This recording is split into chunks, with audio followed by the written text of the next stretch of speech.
again, I just want to reiterate for people that are watching or that this is a really old teaching. I mean, 77, 78. It's the only second teaching that I developed. And it was couched in my interest in parables.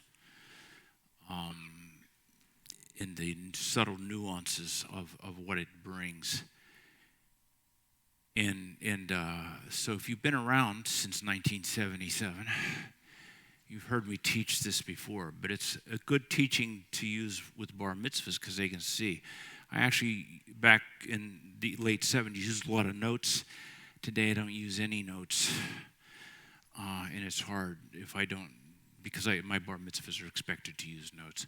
So this begins in Mark 8, verse 13, which reads, it's too much, I'll read it from down here. Leaving them, he got back into the boat and crossed over to the other side. So this is up at, I'll try not to do that, but this is up in the Galilee during the ministry of Yeshua. As he's moving around, and he's crossing to the other side. He's going back and forth across Lake Kinneret, the Sea of Galilee. So I want you to see that. Leaving them, he got back into the boat and crossed to the other side. There's an action there. And back up and put this in perspective. In Mark 8:12, just before this, you have that. Sighing deeply in his spirits, Yeshua said, why does this generation demand a sign? Amen, I tell you, no sign will be given to this generation. And just with that simple statement about this generation that demands a sign, no more signs to this generation, which shows you, am I in my notes? I should pay attention. I'm sorry. Everyone gets used to that too. I just have a hard time looking at notes. This puts this incident after what? What happened that he's talking about this generation that doesn't get any more signs? The unforgivable sin. Thank you, Bob. I'm glad you pay attention. You get a gold star today. So it's after the unpardonable sin. Out at Beit Yeshua, they asked me to teach why Yeshua did miracles again. Maybe I needed to do that here too. But the unpardonable sin has been committed, and if you don't know what that means, it's the messianic miracle of a demon cast out of a mute. Only Messiah can cast a demon out of a mute. And so from that point on, everything is going to be taught by parable. Very, very clear. No sign, including no clear teaching. He's going to teach only in parables. And so, reading the whole thing with the understanding that he's teaching only in parables, we start at verse 13. 12. I'll start with 12. Go back to 12. I just threw this in late, so Joni didn't have a lot of time. She prepared what I was supposed to teach today, that I thought I was teaching. Sighing deeply in his spirit, Yeshua said, why does this generation demand a sign? This generation doesn't get any more signs. This generation is a cursed generation. And then the very next verse is where we started. Next to verse 13. Leaving them, he got out into the boat and crossed over the other side. Leaving them, that generation, he got in the boat and crossed to the other side. And so you have to have the understanding. I don't have any of this in my notes, but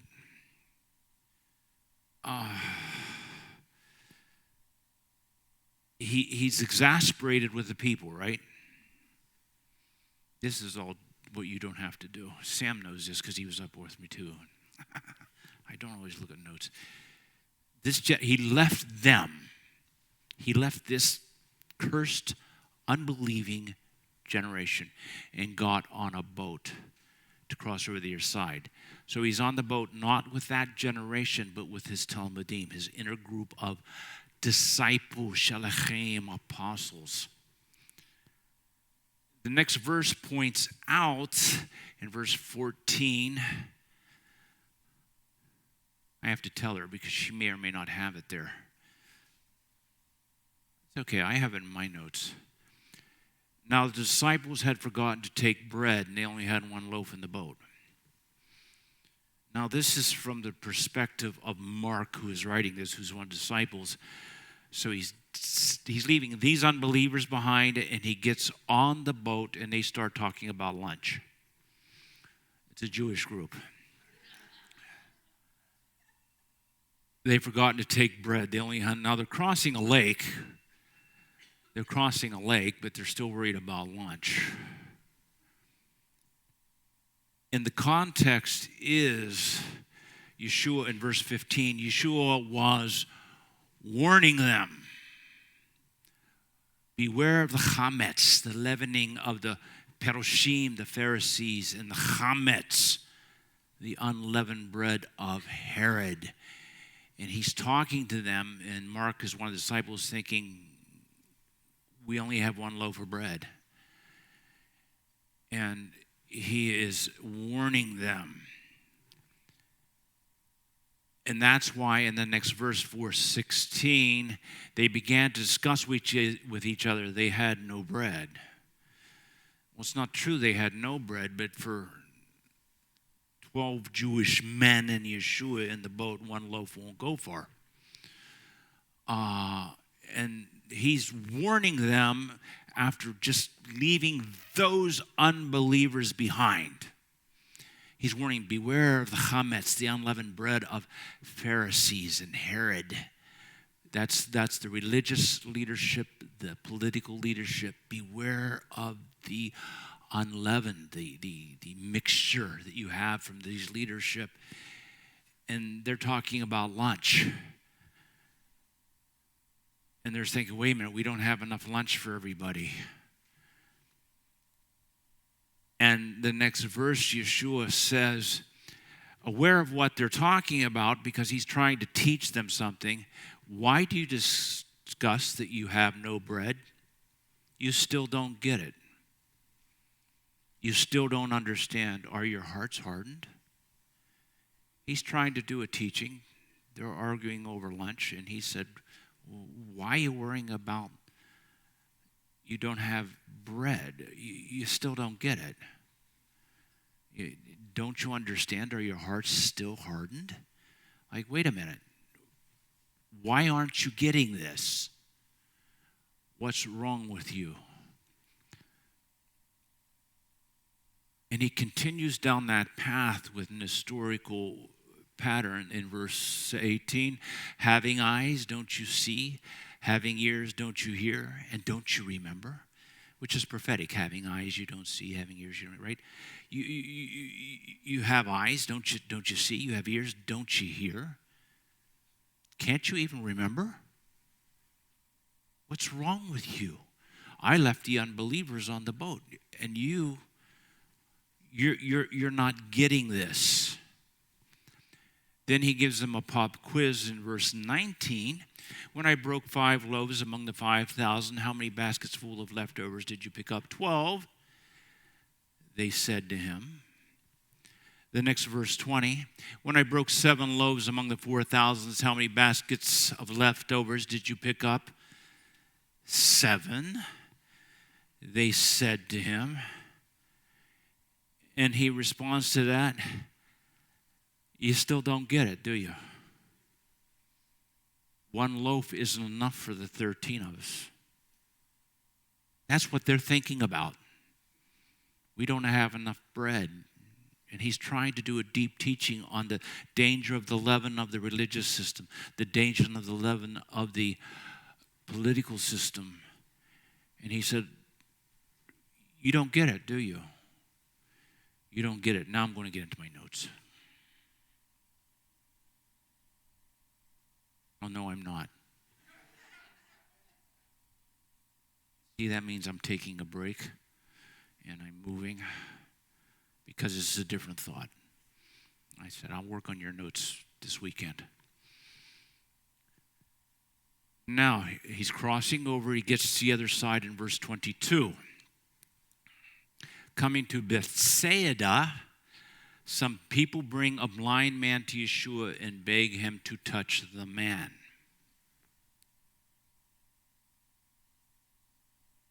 So he leaves the unbelievers on this shore. It's a lake. If you're a decent swimmer, you could swim across the Sea of Galilee. My daughter learned to swim in the Sea of Galilee. She'll always have that too. She's probably the only person in this congregation that learned to swim in the Sea of Galilee with soldiers coming off the front line in Operation, what was it in English? I don't remember what it was in English. Grapes of Wrath, Lebanon War. And the soldiers came off the front line, stacked their guns on the beach, and went in and played with my kids, who were a little bit younger back then. But anyway, they go to the other side. Now there's a group of people. And okay, you're here. Now start healing our people now. You healed on that side of the lake. You're on our side of the lake. Here's a blind man. Touch him. Heal him. Verse 23.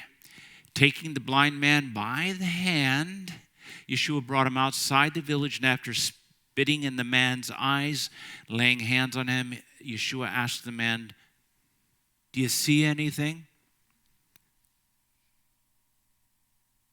Verse 24, the man looked up and said, "I see men, they look like trees walking about." In the next verse, Yeshua put his hands on the man's eyes, and the man looked intently, and his sight was restored, and he began to see everything clearly. Now, this, in my estimation, is the strangest miracle Yeshua ever performed. It's just a strange miracle. It's a miracle that grows in front of your eyes as it happens, and you see it gradually spun out. It doesn't just happen. It happens a little bit, and then a bit more, and you follow it through inch by inch. And you see the miracle happen in front of your eyes. And in fact, it's actually analyzed as it happens. So you get a little bit in verse 23, and it tells you exactly what Yeshua did. And then it tells you a little bit more and tells you what Yeshua did. And it's what you might call a miracle intention. A miracle intention. It's a miracle intention because Yeshua says to the man, "Are you healed?" And the man says, "Yes." No. Now, is he healed or isn't he healed? Well, of course he's healed.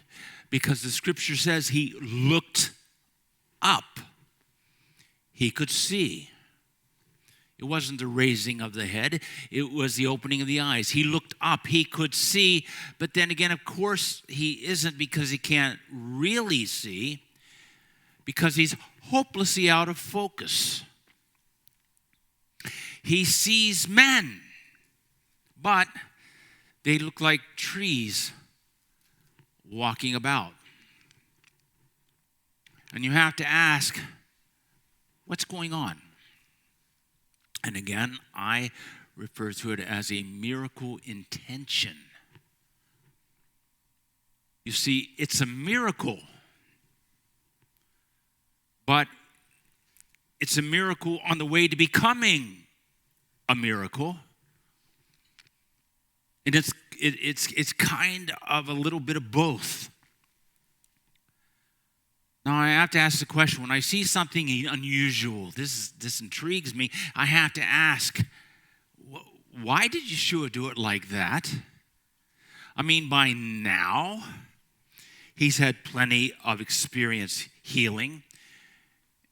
And you know that he's Actually, he's already healed blind men before, and the only time it seems there was a slight difference is when the fellow came to him, as far as I can see, who didn't have any eye sockets. He was born blind, and some of you immediately recognize, well, that's a messianic miracle then. And remember, what he did was put mud into the two empty eye sockets, which is tied to the creation when Adonai took dust and formed man. Now Yeshua takes clay and makes two eyes, and they question, is this the one who was born blind? Remember, his own parents question the recognition. It looks something like him. Of course, he looked different. He had brand new eyes.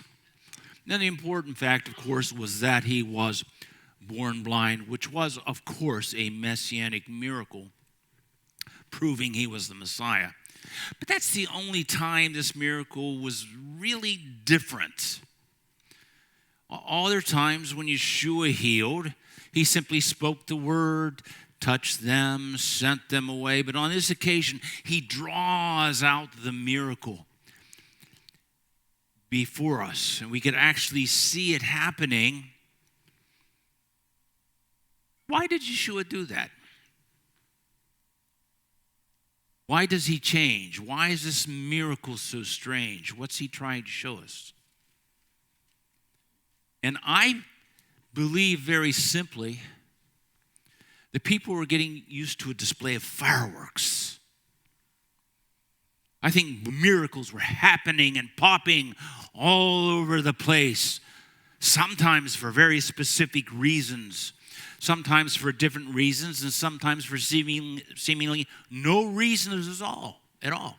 And these miracles are happening all over the place, and nobody is paying attention to the inner message of the miracles. They were beholding the ways of God. They were seeing miracles, and that seems to be all they were seeing. And he said, "Did you see the miracles of the loaves?" And they said, "Yeah." And he said, "How many basketful of fragments did you take up?" And they said, 12, 7. And Yeshua said, "And you still don't get it? Are you just sitting there watching a miracle? Don't you understand yet? Are your hearts hardened? Don't you see what's going on inside the miracle? Having eyes, don't you see? Having ears, don't you hear?" And the very next miracle Messiah performs, he doesn't do it in the usual way. I get the distinct impression that behind this miracle, there's a deep spiritual truth. Messiah is trying to show us something, and this miracle is very simply a parable in action. And it's simple to understand for those of you who understand the concept of the unpardonable sin, the Jewish concept. Recognize that has been committed. And now we are in the second part of Yeshua's ministry where everything is going to be taught in parables. Now Yeshua comes to Bethsaida. Bethsaida was a suburb of Capernaum, the village of Nahum. Bethsaida. It's in the suburbs there on the north side of the Galilee Lake, up north, okay? Right there. Now, along this dusty road that ran between Bethsaida and Capernaum, just a little dusty road, sat the beggars. And they were there for many reasons. Some of them were blind. Remember, Yeshua once talked about the blind leading the blind. It was a pathetic sight. You would see it every morning outside the city gates.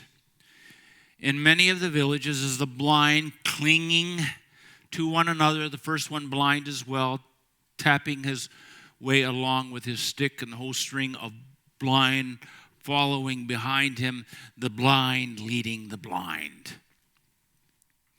To sit down in the beggar's pitch, for if you were blind, you were rejected, which is a problem that has historically plagued the Jewish community.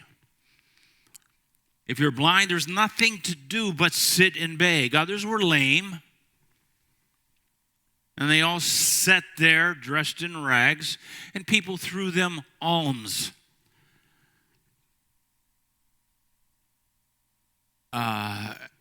As they passed by, entering and leaving the villages.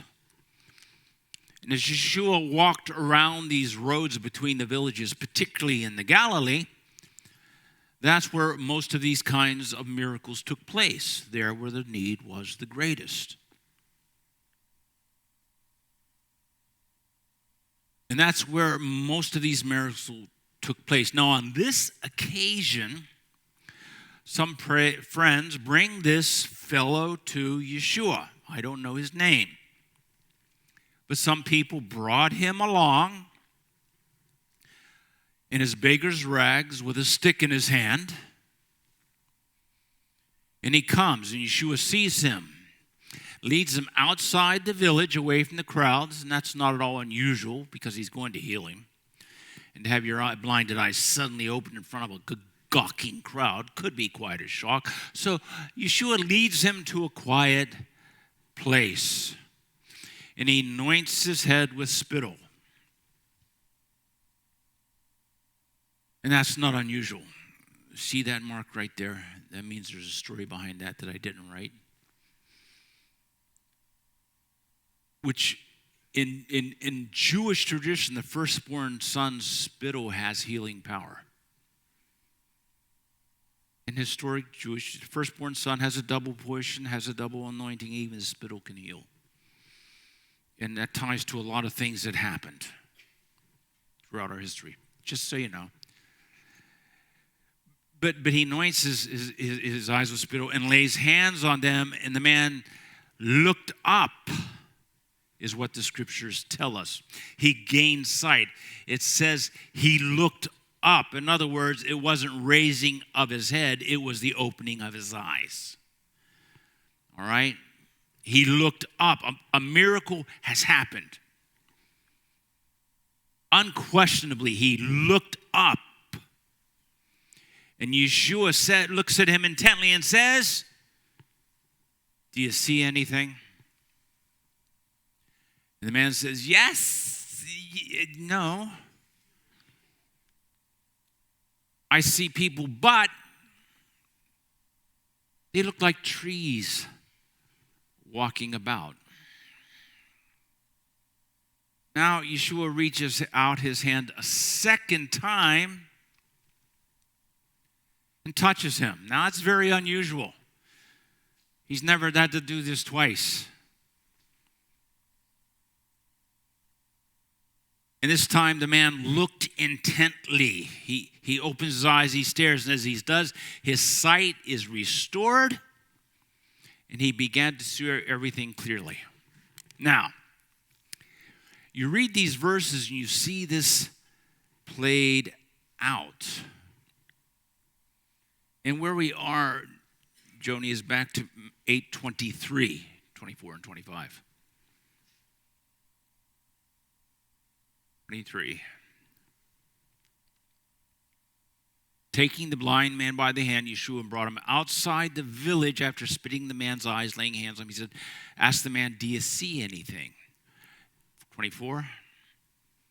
The man looked up and said, "I see men. They look like trees walking about." Next verse, 25.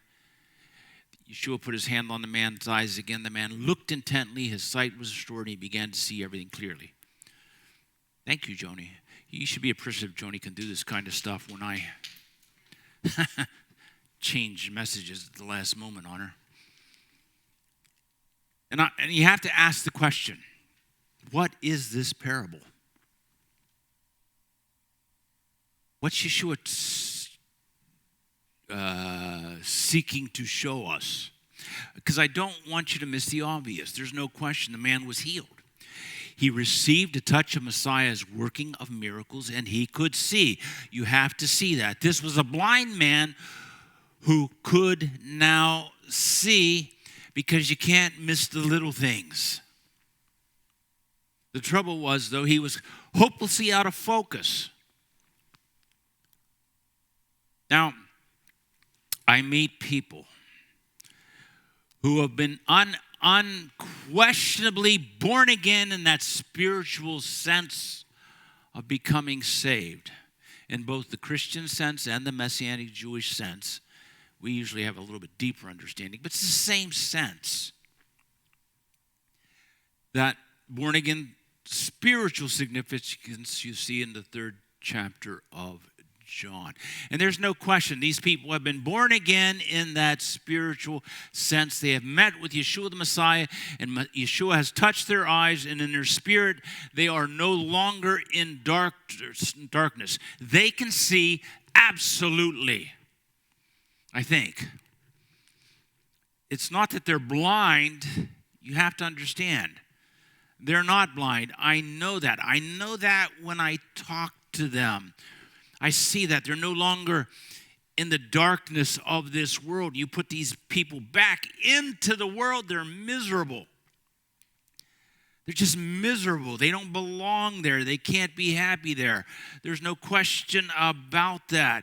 They go and try to be with some old friends, and they find out they no longer have anything in common with them. They can see.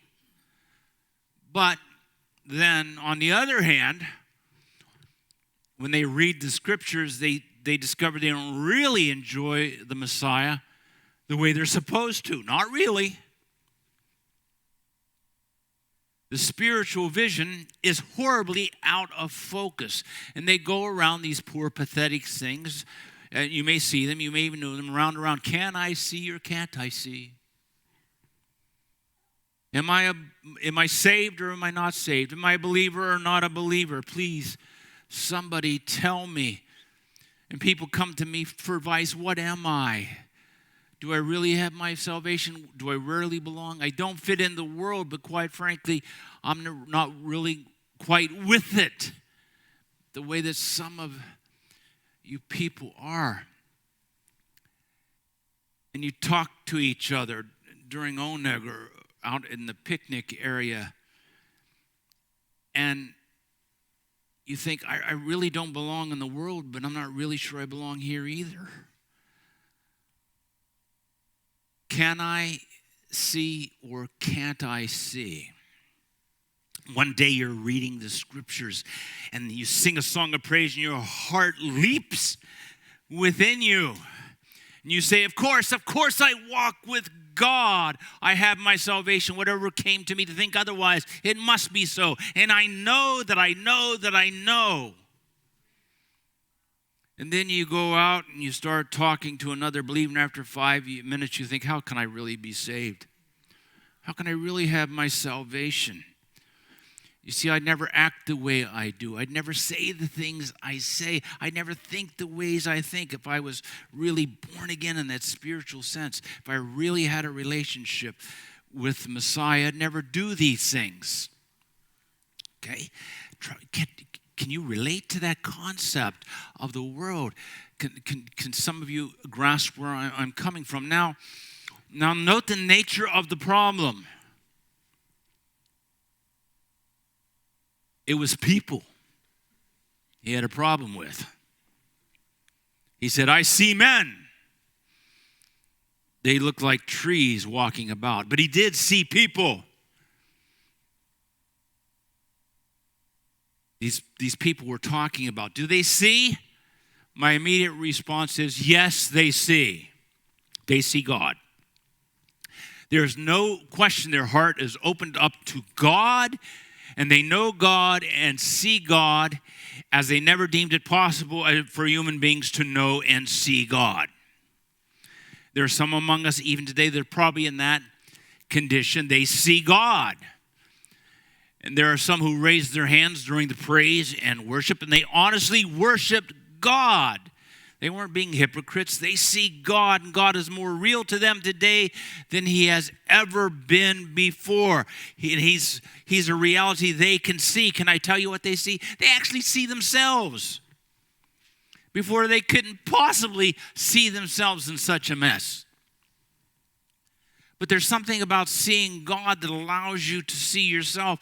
And while it's not always comfortable, they see themselves coming together on the inside because they see themselves in Messiah, which is how you should see yourself. And these people know they are born again into a relationship with God, and they see themselves as a cleansed people. And these people see themselves properly in Messiah, and they can see themselves as they really are. And what do they see? They see Yeshua. Before, he was a character in history, and now he is the Messiah alive from the dead. That's a marvelous transition. These people are liable to stick their finger in the air and say, Yeshua is the Messiah. Praise the Lord. And they mean it. They're not being hypocrites. Do they see? Yes, they see. Do they see? No, not really. They're hopelessly out of focus. Where are they out of focus? They're out of focus when it comes to people. It's people that are a problem. Have you ever reached that decision? It's people that are a problem. God is in focus, themselves in focus. Like I said, not always comfortable, but God's working this out somehow. All in focus in Yeshua. That's the grace that you see, the grace that you accept by faith. God themselves, Yeshua. That all looks fine, but it's people. They see people, but they look like trees walking about. Have you ever noticed that the vast majority of problems within the body of Messiah is the people? Wouldn't the body of Messiah be great if there weren't so many people in it? Beth Messiah would be perfect if it wasn't for the people that came here.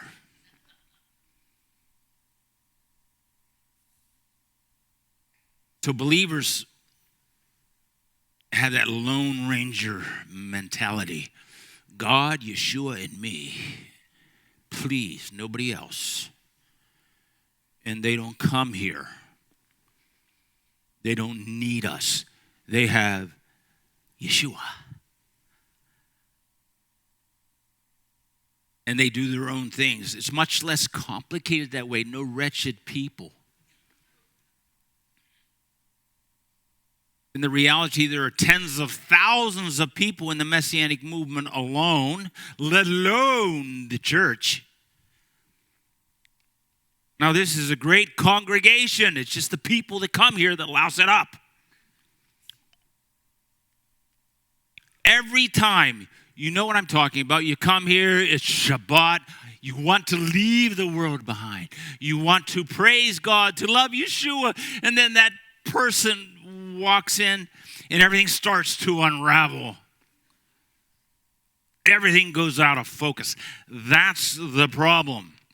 It's the people. They look like trees walking about. And you notice as trees. A tree is an object, it's a thing. You could actually make a lot of money on trees if you learn how to cut them right. Just ask Larry. He can explain trees to you. Trees are things to be enjoyed. It's marvelous to go for a walk in the woods. Nothing better on a sunny day to sit in the shade of a tree. It's great to have trees around. You can enjoy them. Of course, what do you do if they get in the way? Yeah, cut them down. After all, they're just trees. You even may walk into trees and talk. You may talk to the trees. You don't really expect them to answer you back. Trees are not to be listened to. Just objects to be enjoyed, used, or removed. But never have a relationship with. If you go out and start listening to the trees, people would feel sorry for you and think you're crazy. The Bible says this poor man's problem was he saw people, but they looked like trees walking around. And is our problem with people that we have been trained to see them as trees walking about? Is that what happened to us? Think about that. I perceive this as a part of the Western culture. We've been trained to see people as if they're trees walking about, just objects to be used, never to have a serious heart relationship with.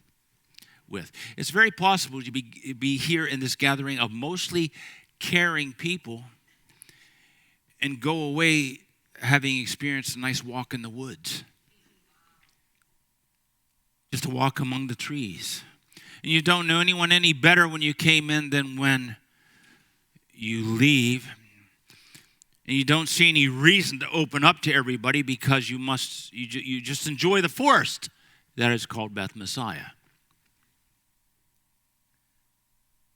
The main problem, I say again, was his relationship with people. And that's very dangerous. You see, people are not trees. Trees are a part of God's creation. But when God made man, he said, this is different. This one is made in our image. This one is made in our likeness. People are people, trees are things. And understand something. There's no such thing as a mere mortal. A mere mortal. Every individual you meet is immortal. Every individual, not just your friends. Every person, everything they do is of eternal repercussions. Every single person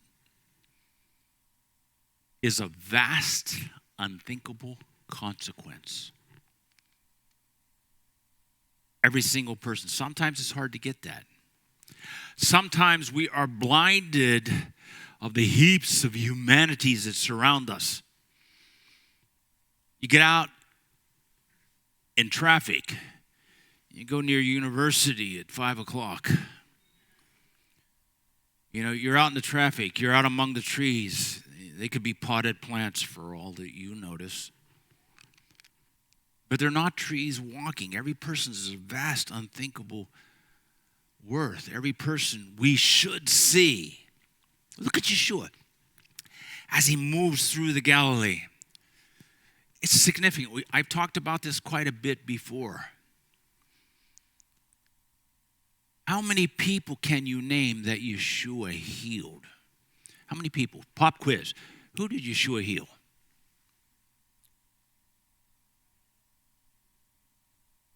Who? They brought the guy through. What was his name? He's the guy that the friends let down through the roof. There are some people named Bartimaeus, Lazarus. His name was Eleazar, by the way, before they changed his name. But he raised him from the dead. That's pretty significant. Anybody else? The woman with the issue, what was her name? Jody. Jody the Samaritan. She knows because it's her great. Do you understand?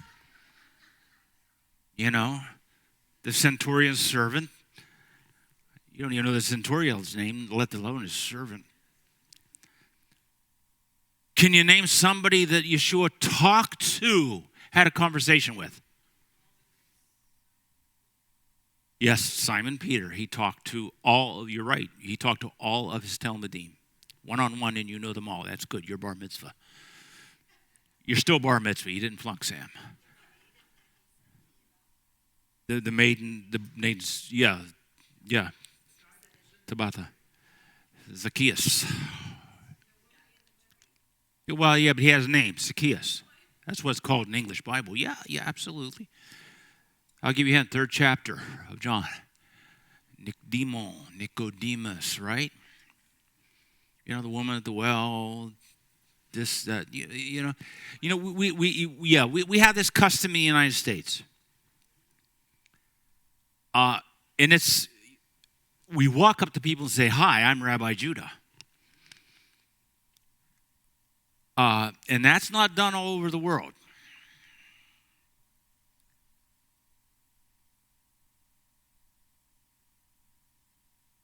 That means I want to say something here, and not just tell a story. I just have to think of one.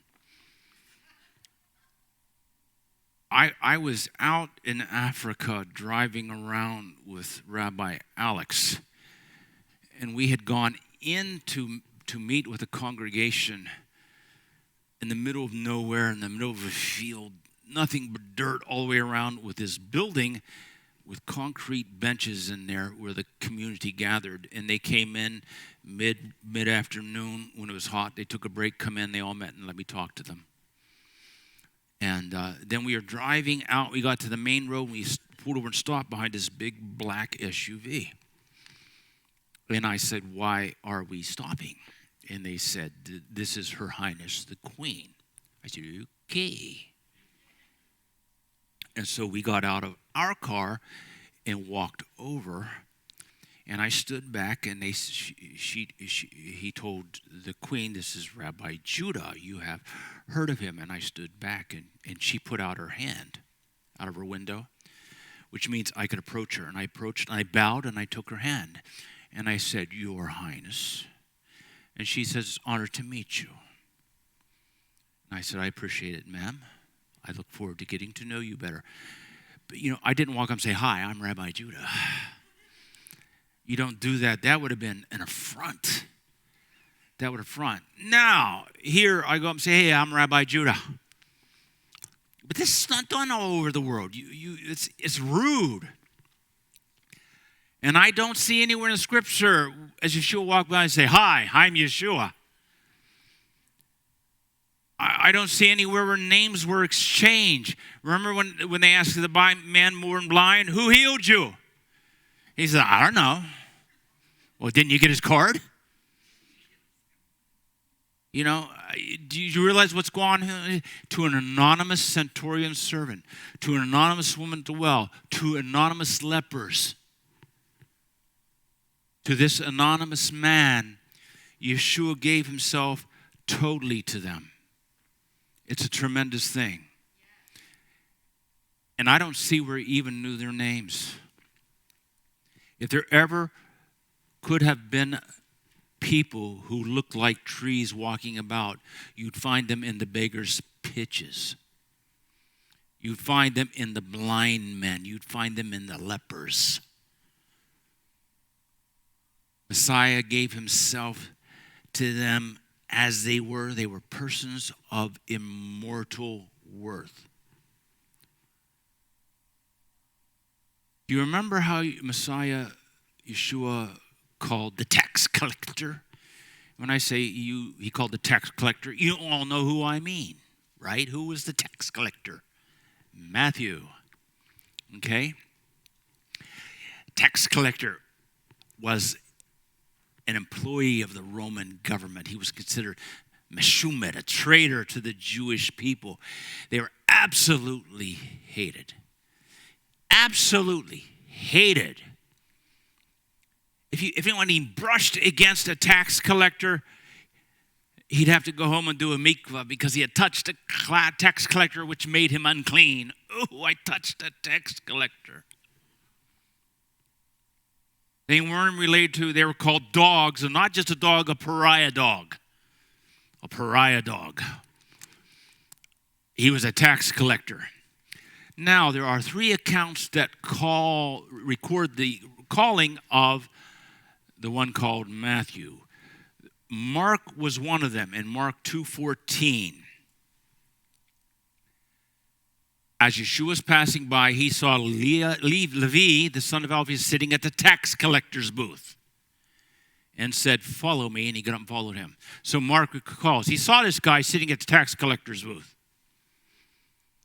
Luke, the physician, who's a little bit more meticulous in his recounts, says in Luke, they're working on something back there, so they're not going to go. I will go. After these things, Yeshua went out and observed a tax collector named Levi. And he said to them, "Follow me." So Mark says there's this guy seeing tax collectors, and Luke says that he saw a tax collector and said, "Come, follow me." But Matthew also wrote the same account from his perspective. And Matthew records, if you're back with me, Tony, as Yeshua passed from there, he saw a man named Matthew sitting at a tax collector's booth. And he said, "Follow me." And he got up and followed him.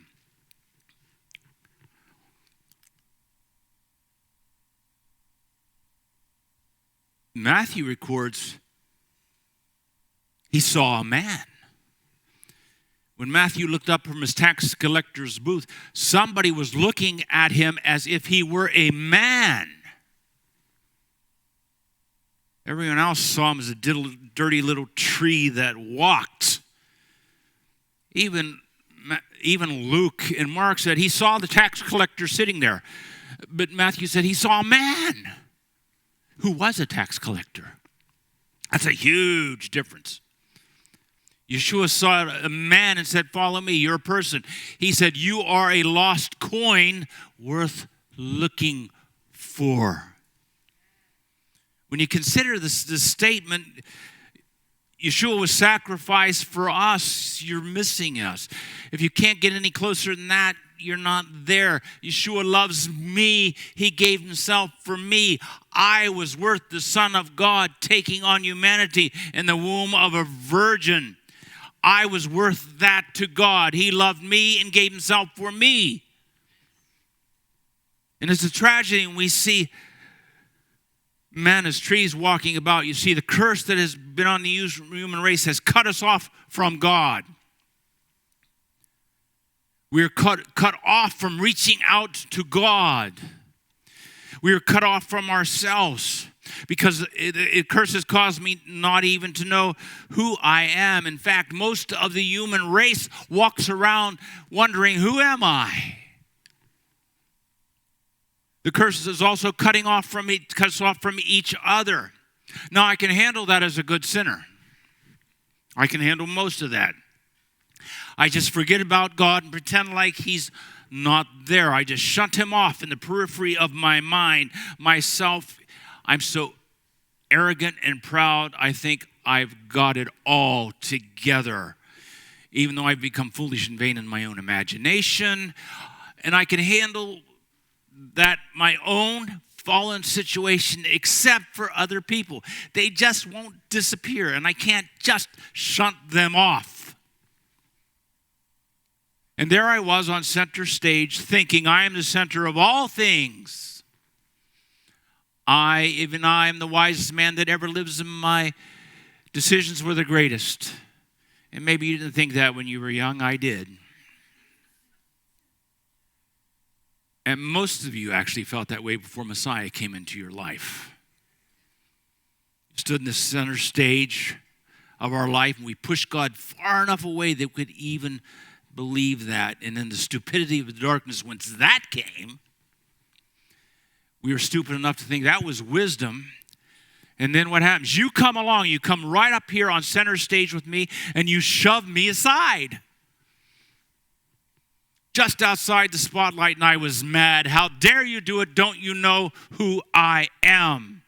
And I had a sensation that went from me to you called envy, and it was mixed with anger and seasoned with bitterness. And I stroked myself in self-pity. I felt threatened. How can I handle that situation? I shut myself off in a fantasy world. In a fantasy world, I pretend I've got it all together. And I look at the glass of my fantasy bubble at you, and I content myself. Well, you're not really a person. You're just a tree walking about. And I can handle that as long as I don't have to deal with you, right? Don't come in here. Don't come near me. You hurt me when you come near me. I don't want to come into you because I don't like to be hurt. And let's just walk around like trees. Let's never touch one another. We just look at each other as trees, objects to be used, maybe even enjoys. But I'll leave you. I was never really committed to you. You're only a tree. Other times you enjoy each other. Nothing like a good walk in the forest. You might even talk to each other. This actually has a term, which I won't teach. It's actually a noted term for this. Two trees talking to each other. Works in a strange way. We talk to each other, but you don't listen to each other. But that's okay. You don't really expect more than that. And you know how this, by the way, it's called ego speech. I will say it. It's called ego speech. You can look it up. You're talking to me. Of course, I'm not listening. Don't be ridiculous. You don't listen to trees. And you're talking. You sort of know I'm not listening, but that's okay. I'm just looking for an opening. So I can say something, preferably something about me. So when you finish, I jump in and start talking. Even if you're asking a question, you don't really expect an answer. So I start talking to you. Of course, you're not listening. You're just waiting for an opening. And there we stand, we're yakking away, talking to ourselves. We simply don't listen to each other. And people in this culture have been trained to see each other as trees walking, and we do it to others. We do it to each other. We've gotten so used at treating people like trees. We come into Beth Messiah. We open up to God, and that's safe because all he does is blame me. I open up to myself. That hurts a little bit, but at least I know God's blessing me. But it's people. People's where I am, just helplessly. Where am I?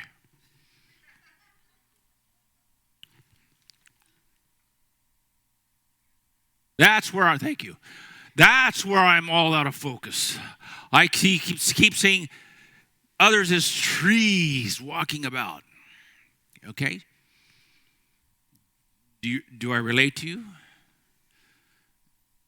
Are you understanding? Are you listening? Or you're wondering, when's Onek going to start? We want it to happen at once. We want that instant touch, and it just doesn't happen that way. You see, the miracle's there. It's there. But it's a miracle intention. It's still happening. The miracle that's happening to you is real. And I have to ask the ongoing problem. Is your problem that you see men as trees walking about? Yeshua asks the man, do you see anything? Well, that's weird. He never, there's a whole different teaching in this. But he never asked anybody else, there you are. Do any good? Okay. Now, understand the man could have done a number of things. You might not think about this. I think like this. He could have given up. Well, pretty obviously, this isn't for me. Okay. Yeah, I can see. He could have lied for the glory of God. Can't let the Messiah down. Think of all the other blind people. That would discourage them. Man said, yes, I see, but I'm not satisfied yet. And if you're honest with Yeshua, your miracle will come out of tension. What did Yeshua do? Frankly, this disappointed me. What do you do when you pray for somebody that doesn't work? He did the same thing. It's like, no, I need another step here. I want the formula. Just a little bit more of what he had already done. Whoops. That's the joy of electronics. So, would you believe me if I told you 95% of the solution of seeing others as trees is being honest that you have a problem? We must speak the truth. I see, but my relationship with people, it's jolting to be honest. The reality is I realize most people treat me as a tree as well. And to be honest, that could be comfortable because there's no responsibility with trees. See, honesty allows us to fulfill to each other the reality that men are not trees. To open up even to the hurt of accepting each other as people and not trees. When I come into covenant relationship with God, I come into covenant relationship with you as well. I want to tell one short story. Last week, a couple of our people kind of got into it with each other. I'm sure it was none of you that are here. But two people kind of got under each other's skin, and they had a little bit of, and they both decided they wouldn't come back for fear of seeing the other person. It's like, there's the problem. If those people didn't come, I could have fun here. It's a good thing, that you're all perfect and that would never happen to you. I have to count on you and count on me to express honestly my relationship with you and Messiah. If you're part of Beth Messiah, this is your community. Look around. What do you see? Do you see people, or are you just sitting here among the trees? Talk to each other. Phone somebody that's missing. Enjoy oneg.